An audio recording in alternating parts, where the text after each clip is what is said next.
नमस्कार, स्वागत है आपका KSG न्यूज फॉर एस्पिरेंट्स में। मैं हूं गौरव राजगुप्ता। आप किसी भी कॉम्पिटिटिव एग्जाम के लिए तैयारी कर रहे हैं, किसी गवर्नमेंट जॉब के लिए जो एग्जाम किए जाते हैं उनकी तैयारी कर रहे हैं, भले ही वो UPSC हो, SSC हो या फिर PCS हो या दिल्ली पुलिस ही हो, किसी भी एग्जाम की जब आप तैयारी करते हैं तो करंट अफेयर्स से रूबरू रहना बहुत ज़रूरी है। उन खबरों को हम शॉर्टलिस्ट करते हैं, फिल्टर करते हैं और उनमें वो सभी फैक्ट्स ऐड भी करते हैं जो आपसे एग्जाम में पूछे जा सकते हैं। और आपको ये हमारी कोशिश अच्छी लग रही है, आपके कमेंट्स और लाइक्स ये इशारा करते हैं। ऐसे ही अपने लाइक्स और कमेंट्स करते रहिए और हम ऐसे ही आपके लिए वीडियो बनाते रहेंगे। आइए शुरुआत करते हैं आज के इस बुलेटिन की, जिसका नाम है KSG news for aspirants. KSG news for aspirants की शुरुआत करते हैं गुरु नानक देव जी की जयंती के साथ। आज गुरु नानक देव जी की जयंती है, जिसे गुरु नानक देव जी का प्रकाश उत्सव भी कहा जाता है।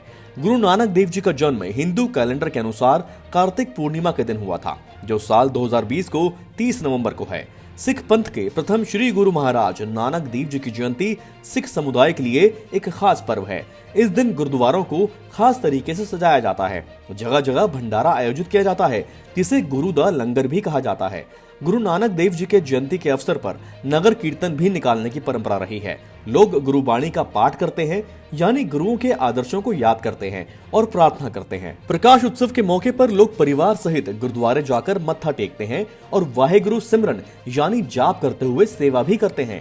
आप सभी को गुरु पर्व दी लख लख बधाइयां। देश में कई जगह देव दीपावली मनाई जा रही है। देव दीपावली को देवताओं की दिवाली या देवों के त्योहार के रूप में भी जाना जाता है। ये खास तौर पर उत्तर प्रदेश के वाराणसी में मनाया जाने वाला कार्तिक पूर्णिमा का त्योहार है। हिंदू महीना कार्तिक अमूमन हर साल नवंबर या दिसंबर में आता है और दीपावली के 15 दिन के बाद आता है। गंगा नदी के तट पर स्थित सभी घाटों को सजाया जाता है और लाखों दिए जलाए जाते हैं। माना जाता है कि इस दिन देवता गंगा में स्नान करने के लिए पृथ्वी पर उतरते हैं। आप सभी को देव दीपावली की शुभकामनाएं। अगली खबर अंतरिक्ष से है। अंतरिक्ष में बेहद करीब से गुजरे भारत और रूस के सैटेलाइट्स। भारत के 700 किलोग्राम के कार्टोग्राफी सैटेलाइट कार्टोसैट 2F और रूस के 450 किलोग्राम के कैनोपस V सैटेलाइट 27 नवंबर 2020 को आउटर स्पेस में काफी करीब आ गए थे। रूस की अंतरिक्ष एजेंसी रोसकॉस्मोस ने कहा कि दोनों सैटेलाइट के बीच का फासला सिर्फ 224 मीटर था। इसके विपरीत इसरो का दावा है कि दोनों देशों के उपग्रहों के बीच की दूरी 420 मीटर थी। दोनों अंतरिक्ष यान पृथ्वी के रिमोट सेंसिंग के लिए डिजाइन किए गए हैं। भारत के सैटेलाइट कार्टोसैट 2F को 12 जनवरी 2018 को श्रीहरिकोटा से लॉन्च किया गया था। ऑर्बिट में सैटेलाइट के बीच की आइडियल दूरी 1 किलोमीटर मानी जाती है, जबकि 224 मीटर की दूरी को खतरनाक माना जाता है। इसे एक क्लोज मिस के रूप में गिना जा सकता है। स्पेस कम्युनिटी अंतरिक्ष में मौजूद हजारों सैटेलाइट्स पर नजर रखने के लिए यूरोपीय मॉडल, अमेरिकी मॉडल और रूसी मॉडल का इस्तेमाल करता है, जबकि भारतीय मॉडल का विकास जारी है। सैटेलाइट की आखिरी बड़ी टक्कर साल 2009 में हुई थी। साइबेरिया के ऊपर उड़ते हुए अमेरिकी कमर्शियल इरिडियम स्पेसक्राफ्ट की टक्कर एक खराब रूसी सैटेलाइट से हो गई थी।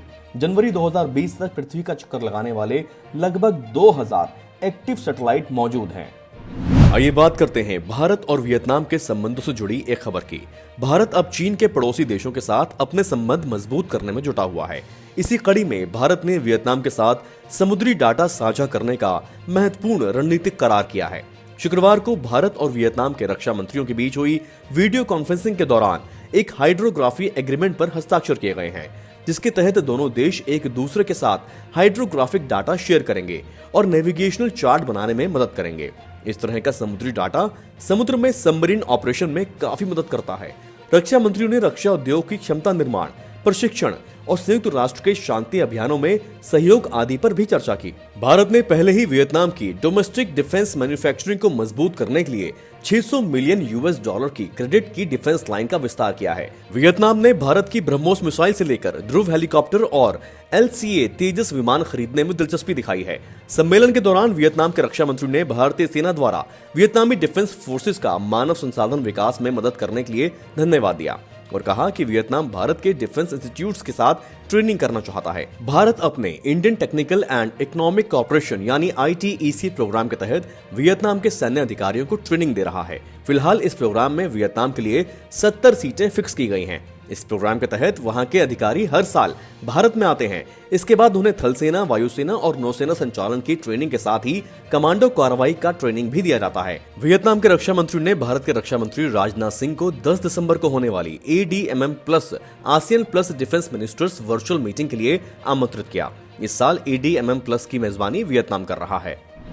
अब बात करते हैं India climate change knowledge portal के बारे में। पर्यावरण, वन और जलवायु परिवर्तन मंत्री प्रकाश जावड़ेकर ने India climate change knowledge portal launch किया। इस पोर्टल में जलवायु परिवर्तन के मुद्दों को एड्रेस करने के लिए राष्ट्रीय और अंतर्राष्ट्रीय दोनों स्तरों पर सरकार द्वारा उठाए जा रहे सभी प्रमुख कदम शामिल किए जा रहे हैं।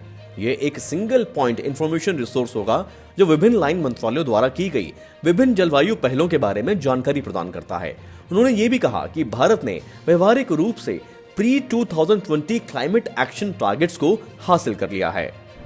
अब बात करते हैं भारत सरकार की नई मोटर व्हीकल एग्रीगेटर गाइडलाइंस की।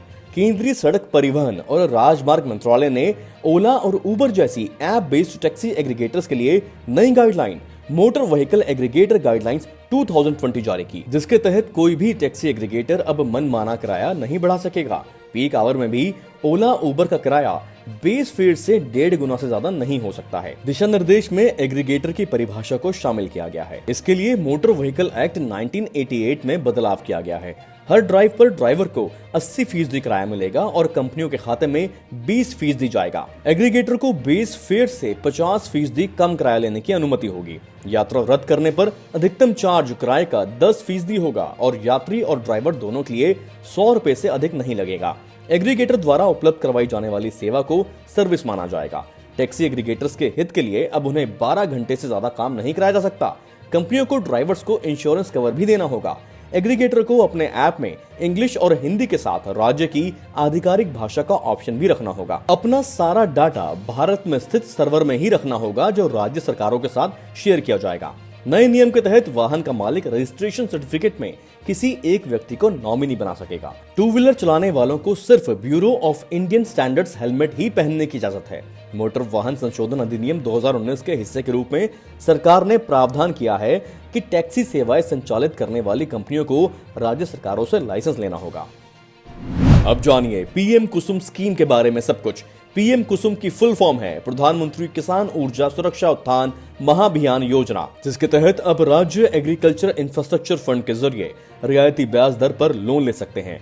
पीएम कुसुम के तहत 1 लाख करोड़ रुपए का फंड बनाया जाएगा, जिसका मुख्य उद्देश्य सिंचाई में डीजल के उपयोग को कम करना और कृषि क्षेत्र में सौर तकनीक को बढ़ावा देना है। नई और नवीकरणीय ऊर्जा मंत्रालय योजना के लिए केंद्रीय वित्तीय सहायता के रूप में 34,422 करोड़ रुपए दिए जाएंगे और बाकी राशि के लिए राज्य नाबार्ड से सस्ती ब्याज दर पर ऋण ले सकते हैं। इसमें कृषि और सिंचाई के लिए 1.2 लाख करोड़ रुपए की रकम दी जानी है।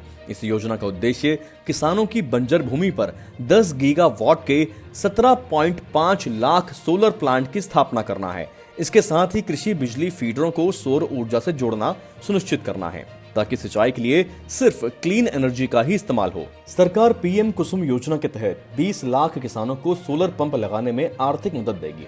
स्कीम के लिए केंद्र सरकार को 30% सेंट्रल फाइनेंशियल असिस्टेंस प्रदान करेगा, जबकि राज्य सरकारें 30% अनुदान देंगी और शेष 40% किसान द्वारा दिया जाएगा। कुसुम योजना का अनावरण फरवरी 2019 में किया गया था।